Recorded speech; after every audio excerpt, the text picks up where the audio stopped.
Enforced হইতে গেলে রাষ্ট্রকে সেই রেসপন্সিবিলিটি নিতে হবে যদি কোনো কিছু ফান্ডামেন্টাল রাইটস আমরা অন্তর্ভুক্ত করি যাতে সেটা রাষ্ট্র অবশ্যই পালন করতে পারে, সেটা মাথায় রেখেই এখানে ফান্ডামেন্টাল রাইটস আপনাদের জন্য আসতে হলো। যাই হোক, আজকে 31শে জুলাই আমাদের ধারণা মতে এবং আমাদেরকে যেভাবে বলা হয়েছে আজকে জাতীয় ঐক্য কমিশনের পারবেন সবাই মিলে যে বিষয়গুলো আজকে আলোচনার জন্য আমাদের টেবিলে দেয়া হয়েছে। সরকারি কর্ম কমিশন, দুর্নীতি দমন কমিশন, মহা হিসাব নিরীক্ষক, নিয়ন্ত্রক এবং ন্যায়পাল নিয়োগের বিধান সম্পর্কিত, ইনফ্যাক্ট এটা নিয়োগ সম্পর্কিত এটা বিধান করার জন্য যে প্রস্তাব আগে থেকেই আলোচনায় ছিল, এখানে আমাদের বক্তব্য আমরা নোট অফ ডিসেন্ট সহ একমত হয়েছি। আমাদের নোট অফ ডিসেন্টটা এরকম যে বিষয়টা, যে প্রস্তাবটা এই বিষয়ে এনেছেন সেই বিষয়টা এরকম যে তাদের এখানে নেই, তাদের এই সমস্ত প্রতিষ্ঠানের নিয়োগ সংবিধানে অন্তর্ভুক্ত করে একটা নিরপেক্ষ কমিটি করে সংবিধানে অন্তর্ভুক্ত করে নিয়োগ কমিটি করা, তাদের পাওয়ার ফাংশন সম্পর্কিত আইন করা। কিন্তু বিভিন্ন জটিলতার সৃষ্টি হবে, সেই জন্য আমাদের প্রস্তাব হলো এই বিষয়গুলোতে বিদ্যমান আইন যে সমস্ত প্রতিষ্ঠানে আছে এবং যেগুলোর বিদ্যমান আইন নাই সেই জন্য আইন করা না থাকলে এবং বিদ্যমান আইনি প্রক্রিয়ার মধ্য দিয়ে নিয়োগ, জবাবদিহিতা এবং স্বচ্ছতা নিশ্চিত করার জন্য আইনি কাঠামোটা শক্তিশালী করা হোক এবং ট্রায়াল অ্যান্ড এরর প্রসেসের মধ্য দিয়ে যে সমস্ত বিষয়গুলো বেরিয়ে আসবে ভবিষ্যতে সেটা সংশোধন করা যাবে। পিএসসির ক্ষেত্রে আমরা বলেছি যদি পিএসসির গঠন প্রণালীতে 3টা পিএসসি কমিটি করার জন্য প্রস্তাব এসছে, আমরা বলেছি পিএসসি একটাই থাকতে হবে, কারণ পিএসসির চেয়ারম্যান হিসেবে বিভিন্ন জায়গায় তার প্রতিনিধিত্ব থাকতে হয়। 3 জন থাকলে সেটা ভিন্নতা দেখা যাবে। তবে যে সমস্ত ক্ষেত্রে দ্বিতীয় এবং তৃতীয় ভাগ করার জন্য, বিভাগ করার জন্য বলা হয়েছে সেটা আলাদা উইং থাকতে পারে, যেমন স্বাস্থ্য উইং, এডুকেশন উইং, সেটা আলাদা থাকতে পারে। তবে চেয়ারম্যান একজন থাকা ঠিক হবে, সেটা আইনে নিয়ন্ত্রণ আনতে হবে। আর পিএসসির ক্ষেত্রে বর্তমানে সংবিধানে যেভাবে নিয়োগের জন্য একটা বয়সসীমা আছে, বয়সসীমাটা ওখানে রাখা ঠিক হবে না, সেটা আমরা সংশোধনের প্রস্তাব রাখব যে নিয়োগের পরে যাতে তার কার্যকাল 5 বছর অথবা 4 বছর যেটা আইনে নির্ধারিত সেটা থাকতে হবে। আর যোগ্যতা নির্ধারণের জন্য আইনে অবশ্যই সেটার যোগ্যতা নির্ধারণের জন্য আলাদা বিধান থাকতে হবে। তারপরে পিএসসির যে কোনো রকমের দুর্নীতি, জালিয়াতি, প্রশ্ন ফাঁস ইত্যাদি যে সমস্ত অভিযোগ অতীতে ছিল সেগুলোর যথাযথ তদন্ত প্রক্রিয়ার জন্য একটা বিধান রাখতে হবে এবং সেইগুলা নির্ধারণ করার পরে যারা সেই সমস্ত কর্মকাণ্ডের জন্য দায়ী প্রচলিত আইনে তাদের বিচার এবং সাজা নিশ্চিত করতে হবে। এবং অন্যান্য আরো যদি কিছু সাজেশন থাকে যে রাষ্ট্রীয় এত বড় একটা প্রতিষ্ঠানের দায়িত্বে থাকার সত্ত্বেও এই সমস্ত বিশ্বাসভঙ্গ অথবা জালিয়াতির কারণে যদি কেউ দায়ী হয় সেই ক্ষেত্রে আরো কি কি সাজার প্রভিশন রাখতে হবে সেটা থাকতে হবে। এই জাতীয় বিস্তারিত বিধান কখনোই সংবিধানে অন্তর্ভুক্ত করে আইনি কাঠামো নির্ধারণ করা যায় না। সংবিধানে থাকে শুধু নীতি এবং প্রিন্সিপালটা।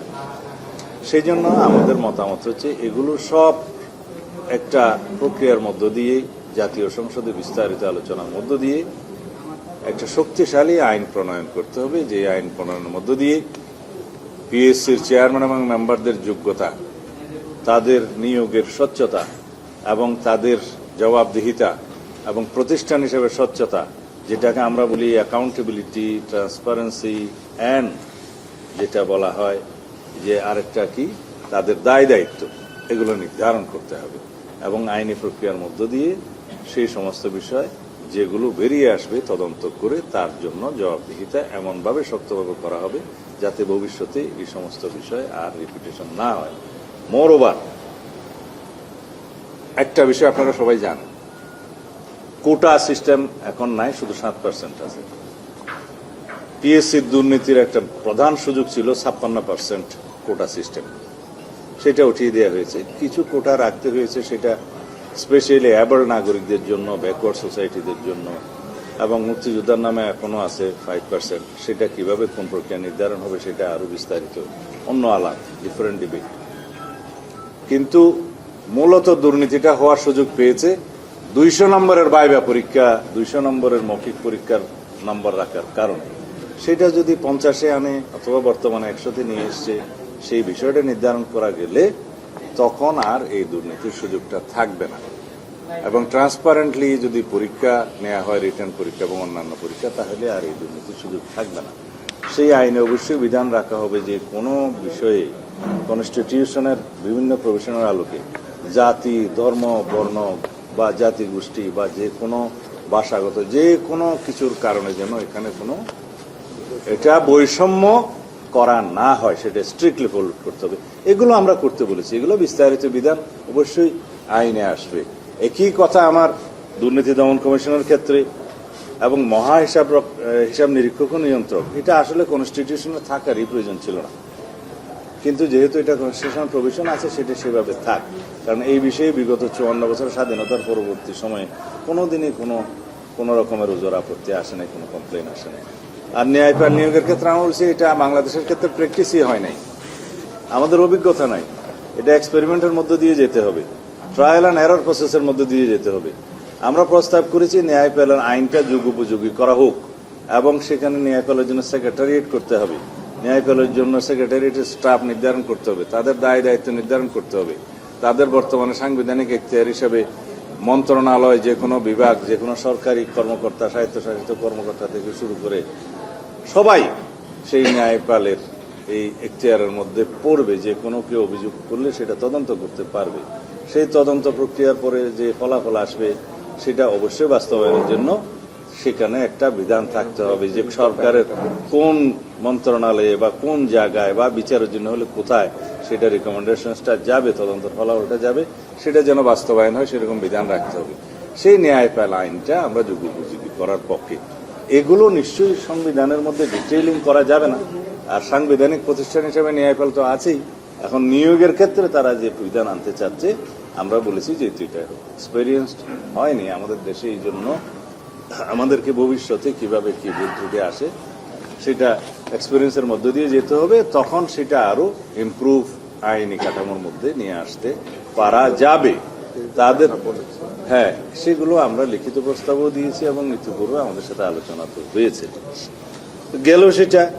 এখন আসি উচ্চ কক্ষের গঠন প্রক্রিয়ায়, যেটা খুব অনেকদিন আলোচনা হয়েছে, সারা ন্যাশন ওয়াইড এটা একটা আলোচিত বিষয়। উচ্চ কক্ষ গঠিত হোক, সেটা বিএনপির প্রস্তাব। আমরা 31 দফাতে সেটা প্রথম উচ্চারণ করেছি। এই জাতিতে তার আগে এই বিষয়ে আলোচনা হয়েছে বলে আমার মনে নেই বা আমরা জানি না। সেই উচ্চ কক্ষের ধারণা আমরা এখনো সেই জায়গাতে আছি। আমরা মনে করি জাতি বিনির্মাণে জাতির বিভিন্ন সেক্টরের বিশিষ্ট জন, বিদ্বান ব্যক্তি যারা বিভিন্ন সেক্টরে অবদান রেখেছেন, সমাজের বিভিন্ন সেক্টরে যারা প্রতিভাবান মানুষ, তাদেরকে নিয়ে তারা রাষ্ট্রবিজ্ঞানী, সমাজবিজ্ঞানী, চিকিৎসক, প্রকৌশলী সহ সমস্ত সেক্টরে যারা মানবাধিকার বিষয়ে কাজ করে, তাদের সবাইকে নিয়ে একটা রিচ, সমৃদ্ধ একটা উচ্চকক্ষ নির্মাণ করা হবে। সেই নির্মাণ প্রক্রিয়া এই জন্যেই আমরা আনুপাতিক সংসদের আসন ভিত্তিক হারে যেভাবে নারী সদস্যরা বর্তমানে নির্বাচিত সেইভাবে প্রস্তাব করেছি, এই জন্যে যেটা আমাদের ফার্স্ট এক্সপেরিয়েন্স। এখানকার এখতিয়ার কে হবে সেই এখতিয়ারের মধ্যে আমরা ডিটেইলিং করি নাই তখন 31 দফায়। এখন আমরা যে সমস্ত প্রস্তাব করছি যে নিম্নকক্ষের পাশকৃত আইনগুলো উচ্চকক্ষেও যাবে, তারা রিভিউ করবে, পর্যালোচনা করে হয় অনুমোদন করবে অথবা কিছু সুপারিশ সহ নিম্নকক্ষে প্রেরণ করবে এবং নিম্নকক্ষ সেটা দেখবে, বিবেচনা করবে এবং পুনরায় সেটা হয় রাখবে অথবা রাখবে না, সেটা নিম্নকক্ষের এখতিয়ার। এবং সেইভাবে আইনি প্রসেসটা, এই ফাংশনটা, লেজিসলেশনের যে ফাংশনটা, সেটা শেয়ার করার জন্য আমরা সে প্রস্তাব দিয়েছি। কিন্তু সেখানে আমরা কনস্টিটিউশন অ্যামেন্ডমেন্টের বিষয়টা ওখানে নিতে চাই না। কারণ কনস্টিটিউশন অ্যামেন্ডমেন্টের বিষয় হচ্ছে সার্বভৌম পার্লামেন্টে যারা সরাসরি জনগণের দ্বারা নির্বাচিত প্রতিনিধি, সেই এমপিদের, সংসদ সদস্যদের, তারা সংবিধান সংশোধনের ক্ষেত্রে এখতিয়ার প্রাপ্ত। এবং সংবিধান সংশোধনী কিভাবে হবে ইতিপূর্বে আপনাদের সাথে কথা বলেছি, যেটা আমাদের এখানে ঐকমত্য হয়েছে, যে সমস্ত আর্টিকেলগুলো পরিবর্তন করতে গেলে যেটা গণভোটের প্রয়োজন হবে, সেই ক্ষেত্রেও আমরা 2টা প্রভিশন আরো যুক্ত করে সেটা আমরা আরো শক্তিশালী করেছি। তো সুতরাং সংবিধান সংশোধনের বিষয়টা আমরা উচ্চকক্ষের মধ্যে আনতে চাই না, যেহেতু তারা not directly elected representative of the people. আর যেটা সার্বভৌম পার্লামেন্ট, তাদের সার্বভৌম ক্ষমতাটা আসে সার্বভৌম জনগণের মধ্য দিয়ে, এবং সার্বভৌম জনগণ তাদের প্রতিনিধি পাঠায় সার্বভৌম পার্লামেন্টে। সেই সার্বভৌম পার্লামেন্টে জনগণের দ্বারা আইন প্রণীত হয় এবং সেই আইন দ্বারা জনগণ শাসিত হয়। সেইখানেই সংবিধান পরিবর্তন হবে, সংশোধন হবে, সেটা তাদের এখতিয়ার। এই প্রস্তাব আমরা দিয়েছি, কিন্তু আমরা ঐকমত্য কমিশনের তাদের এবং অন্যদের আলোচনায় দেখতে পেয়েছি যে শুধুমাত্র কিছু ব্যক্তি আনুপাতিক হারে নির্বাচিত হয়ে সেখানে বসার জন্য অথবা সংবিধান সংশোধনীটা কঠিন থেকে কঠিনতর করার জন্য একটা মানসিকতা থেকেই সবসময় পিআর পদ্ধতি করে উচ্চকক্ষে নির্বাচিত হোক এই জিকিরটা তোলা হচ্ছে, এবং তারা সংবিধান সংশোধনের বিষয়টা অনির্বাচিত অথবা পরোক্ষভাবে নির্বাচিত একটা বডিতে নিয়ে সংবিধান সংশোধনীটাকে জটিলতর করতে চাচ্ছে। এটা নিশ্চয়ই আমাদের উদ্দেশ্য হতে পারে না, হওয়া উচিত না। সে এখানে শেষ। তারপরে রাষ্ট্রপতি নির্বাচন পদ্ধতি নিয়ে আলোচনা হয়েছে, সেটা আমাদেরই পূর্বের প্রস্তাব আজকে গৃহীত হয়েছে, সেটা আমি দিয়েছিলাম হাউজে, যে যেহেতু সংসদ সদস্যগণ 70 অনুচ্ছেদে এই রাষ্ট্রপতি নির্বাচনের ক্ষেত্রে স্বাধীন থাকবেন, এই বিষয়টা আমরা 70 অনুচ্ছেদে এমপিদেরকে 4টা বিষয় বাদে যে বাকি সব ক্ষেত্রে যে স্বাধীন, এই ক্ষেত্রেও স্বাধীন, সেই বিধানটা পাশ হয়েছে, আপনারা এখানে গৃহীত হয়েছে জানেন। সুতরাং এই ক্ষেত্রেও সংসদ সদস্যগণ গোপন ব্যালটের মাধ্যমে স্বাধীনভাবে রাষ্ট্রপতি নির্বাচনে ভোট দিবেন, এটা হচ্ছে বিধান। যদি উচ্চকক্ষ এবং নিম্নকক্ষ 2 কক্ষই থাকে, তখন 2 কক্ষের ক্ষেত্রে একই কথা প্রযোজ্য। সেই জন্য প্রস্তাবটা এভাবে গৃহীত হয়েছে যে উচ্চকক্ষ এবং নিম্নকক্ষের সদস্যদের দ্বারা গোপন ব্যালটের মাধ্যমে রাষ্ট্রপতি নির্বাচিত হইবেন। এভাবেই সেই প্রস্তাবটা গৃহীত হয়েছে। এখানে কেউ নোট অফ ডিসেন্ট দেননি। রাষ্ট্রপতির ক্ষমতা এবং দায়িত্ব সম্পর্কিত আলোচনাটা এখন হচ্ছে যে রাষ্ট্রপতির হাতে আর কি কি বিদ্যমান যেটা আছে, সেটা হচ্ছে আর্টিকেল 48 সাবসেকশন 3-তে রাষ্ট্রপতি কেবল স্বাধীনভাবে প্রধানমন্ত্রী এবং প্রধান বিচারপতিকে নিয়োগ করতে পারেন। এর বাইরে রাষ্ট্রপতিকে আর কি কি ক্ষমতা দেওয়া যায় সেই বিষয়টা এখন আলোচিত হচ্ছে। আমি এখনই সেই আলোচনাটা আপনাদের সামনে উপস্থাপন করতে চাই না, কারণ আলোচনার পরে করলে আমার মনে হয় ভালো হবে। কিছু অতিরিক্ত ক্ষমতা রাষ্ট্রপতির হাতে দেওয়ার জন্য আমরাও প্রস্তাব করেছি আমাদের আগের প্রস্তাবে, হ্যাঁ, যাতে ভারসাম্যমূলক একটা রাষ্ট্র ব্যবস্থা, সরকার ব্যবস্থা কায়েম থাকে। তারপরে বাকি 3টা বিষয় আছে এখনো, সেটা সিদ্ধান্তের জন্য একটা তত্ত্বাবধায়ক সরকারের বিষয়ে অনেক আলোচনা হয়েছে। সেখানে একটা বিধান জাতীয় সংসদে আলাপ আলোচনার মধ্য দিয়ে সেখানে ঢোকানো যায় কিনা, সে মধ্যবর্তী বিধানটা, সেই বিষয়টা আমি গতকালকে মনে হয় আপনাদের সামনে বলেছি। সেই বিষয়ে সিদ্ধান্ত কমিশন একটা দিবে, উপস্থাপন করবে, তার বিষয়ে আলোচনা হবে, তখন বলা যাবে। তারপরে নাগরিকদের মৌলিক অধিকার সম্প্রসারণ সম্পর্কিত প্রস্তাব আসবে, সেটা এখনো টেবিলে আছে, আলোচনা আসে নাই। কারণ কিছু কিছু মৌলিক অধিকার বিদ্যমান মৌলিক অধিকারের সাথে আরো যুক্ত করা যায় কিনা সে বিষয়ে আমরা সবাই চিন্তা ভাবনা করছি। যেমন সেখানে ইন্টারনেট আছে এবং আরো কয়েকটি বিষয় আছে যেগুলো এখনকার সময়ে একটা আলোচিত বিষয়, যেগুলো নিশ্চিত করতে হবে এই জনগণের মৌলিক অধিকার নিশ্চিত করতে, মানে অধিকারের ভাগে, এটা 3য় ভাগ। এখানে আর্টিকেল 26 থেকে 47 পর্যন্ত যে ফান্ডামেন্টাল রাইটস এর বিধানগুলো বিবৃত আছে, এই জায়গাতে বিভিন্ন আর্টিকেলের শেষে কি কি আরো যুক্ত করা যায়, সংযুক্ত করা যায়, সেই বিষয়ে চিন্তা ভাবনা করা হচ্ছে।